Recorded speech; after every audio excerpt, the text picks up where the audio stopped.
Hello coders, welcome to another How to Code Well podcast. Today I want to talk about how to speed up your learning process when you're learning how to code.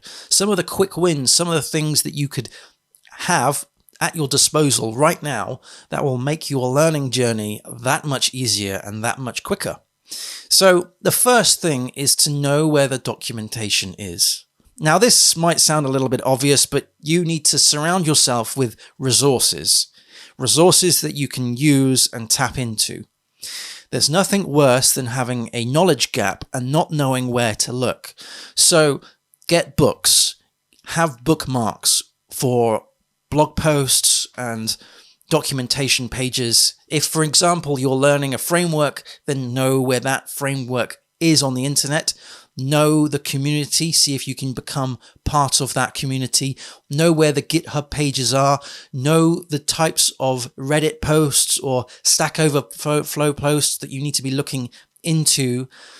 And just be around the resources. Like I said, you need to have the ability to just quickly either click a button or pick up a book and go through the index and find the solution. It's very difficult to fix a programming bug if you first don't know where to look.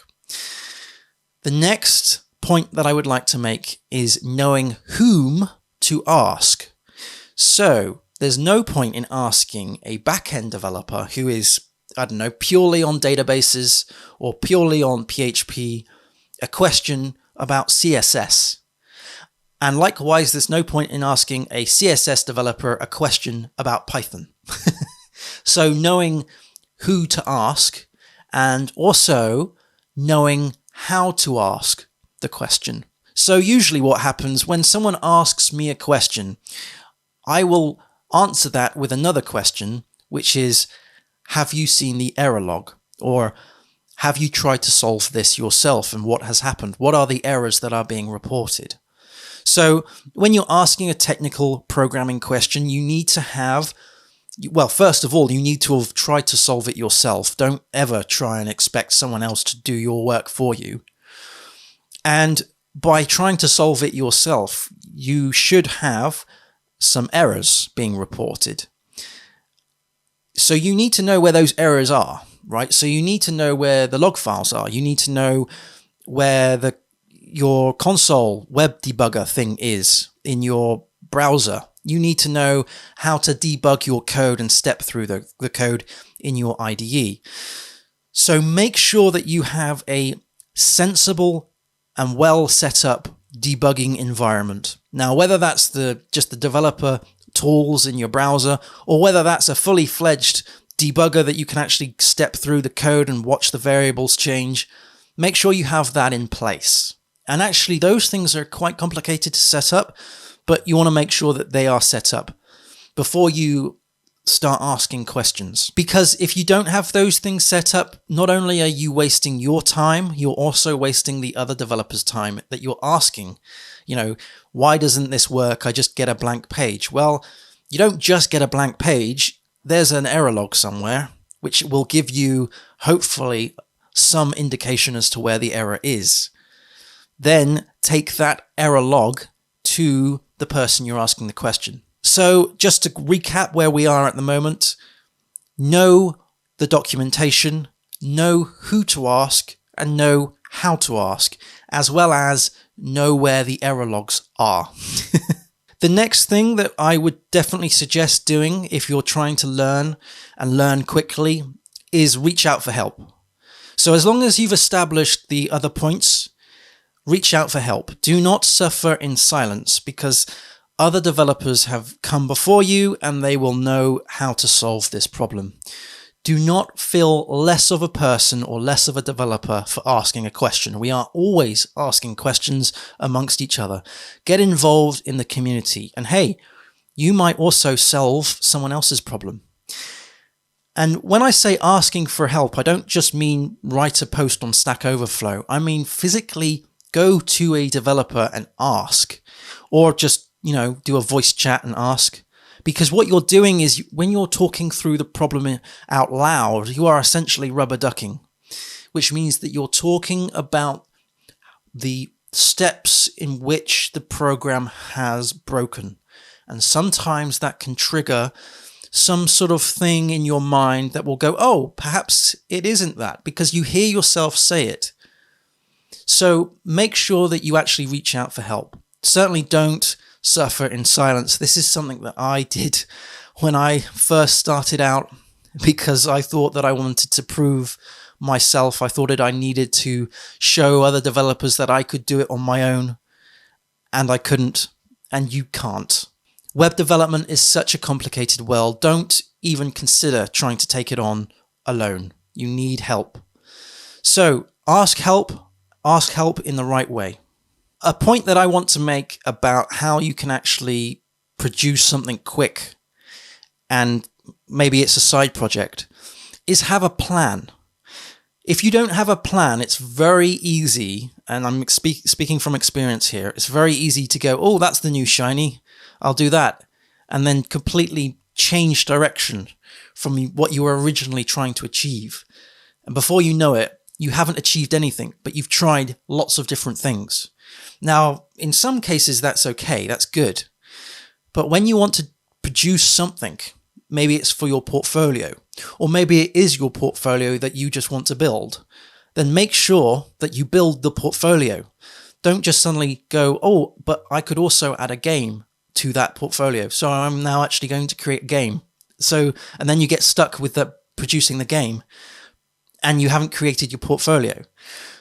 It just leads to frustration, and I think that junior developers get frustrated a lot more because there's a lot of things to play with, and you need to understand those things before you can actually tackle them. I found this myself, especially when I was looking at different frameworks and different ways of doing things, and you start playing around with bits and pieces, but you don't actually ever achieve anything. So make sure that you have a plan. Make sure that you stick to it. And this plan could be as simple as points in a notepad, or you could go complicated and use a Youre board or a Kanban board or a Trello board, but just make sure that you have some sort of list that you can refer back to of all the things that you want to be achieving. That way you don't find that you're diverting to something completely different and irrelevant from what your main goal is. The next point that I want to make is something that we all find ourselves doing. And I've done it more than once. And that is over-architecting the problem. There is a tendency that us developers will look at a problem and go, well, it deserves a complicated solution because it's a complicated problem. Half the time, it's actually not a complicated solution that you need. The simplest solutions are the best solutions often. But we are programmers. We work with logic. We work with complicated systems. We work these days with systems that are very distributed. They're very complicated. They've got lots of moving parts. And so we come up with these crazy ideas to solve these problems. And sometimes you just need to take a step back and come up with a simple solution. You might come up with a complicated solution that will work, but you'll be regretting it later on down the line. So don't over-architect your solution. Do not overcomplicate your solution. So something I would suggest doing is ask yourself, is this solution a simple solution? Or a better question is there a simpler solution than the solution I have right now? Because if you go down a rabbit hole and you think that's going to solve the problem that you're dealing with right now, and in a month's time you find a problem with it, then you're going to have to work with that complicated solution again. And you'll be regretting it. And also, as I mentioned, over abstraction. You don't want to be trying to break everything down to the nth degree, okay? Yes, I know that that's very tempting as soon as you start learning object orientation, but breaking things down to the nth degree is just going to lead to pain. Don't do it. Don't do it. There is this mantra that, you should only write a function once, There should only be the code in there once. And so you can try, if you want to break everything down into unique chunks of code. And that's a good, desirable skill and thing to achieve. But there is a danger of going so far down that rabbit hole where you chunk up the code so much that it's completely lost the context that you are using. And if the system that you're building is extremely simple, then do not create an overcomplicated system to solve that thing that you're trying to do. It's just not worth it. It's just not worth it. Not worth it one bit. Something that I would definitely suggest everybody doing, regardless of whether you're a junior developer or a senior, is back everything up, especially if you're dealing with databases. So don't change the database without having a backup of what the database was beforehand, because if something goes badly wrong, then you need to go back to a revision that works. So don't hack upon the data. Same with code. Make sure that you are able to go back to the original state the code was in, which leads me to another point, which is learning source control. So no Git, no SVN, or however you want to use your source versioning. Know how those things work, because without them, if you're just hacking on code, or if you're hacking on the database without any way of going back to the original state, and if you screw it up, then that's going to lead you into a world of pain. And one thing that really slows down developers, it certainly slows me down, is not only the code that's complicated or the database that's complicated, the schema that I'm working on. It's because I've gone and screwed something up in the terminal, and perhaps there's a configuration that I've done wrong. Perhaps there's something perhaps I've deleted the wrong table, for instance, by mistake. That's happened. You need something that you can go back to, right? You need to go and look at a previous timeline and go, yeah, I'll take that back. Thank you very much. Luckily, IDEs these days have the ability to keep in memory your previous changes, which is great. Very, very handy. So that's another point as well, is make sure that you understand your development environment, your IDE, your editor. See if there's some ways that you can use that to make your development lifecycle that much less stressful. But don't rely on them too much, because there's a danger that the IDE won't work. So what I do whenever I'm playing around with databases is I just do a MySQL dump, and there you go. Put it as a timestamp. That means that you can go back to it at a different time. I think because I'm a freelancer and I'm working on data, which I've never put together, it's something else that, I'm working on. I'm a little bit more careful, I guess. I'm far more careful than I used to be when I was a full-time dev working for companies, because they already had their systems in place for backups and stuff. So I could pull those down from various things.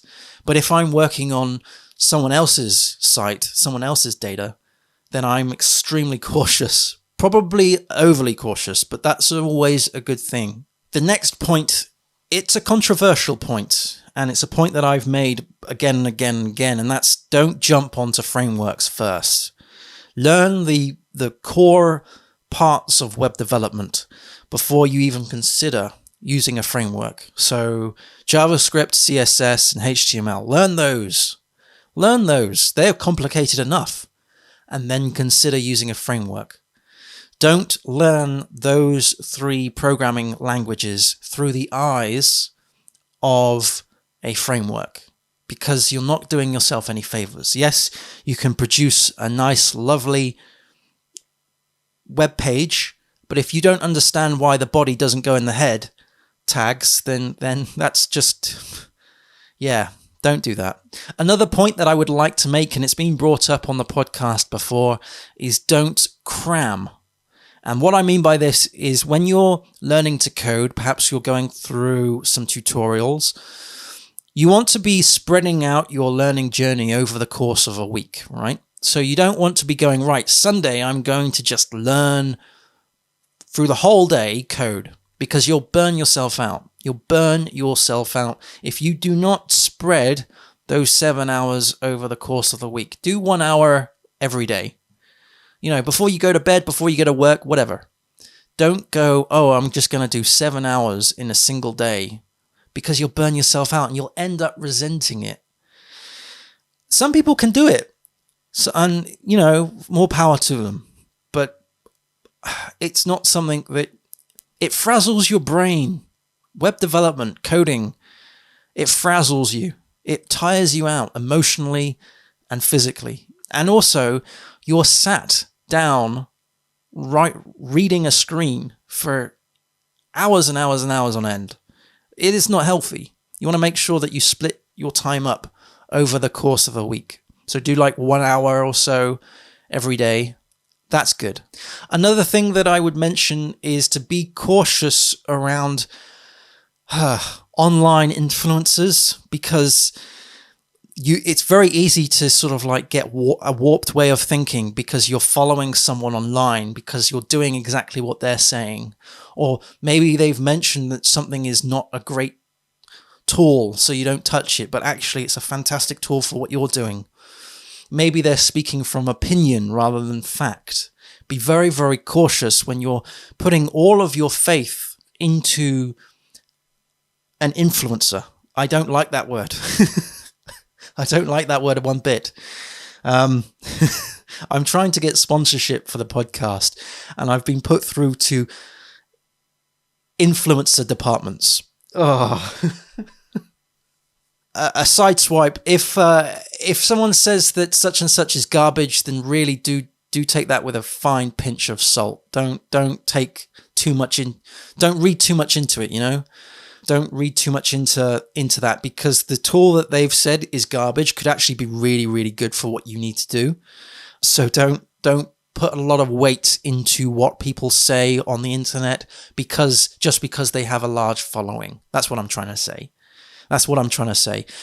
There, you'll find on the internet, you'll find that you've got a React camp. You'll see that you've got a camp for Vue.js, and you'll see that there's people who prefer Python over PHP, and some of them are real sort of diehard fans, and they'll badmouth the other developers of the other programming language, and it's a bit schoolyard, to be honest.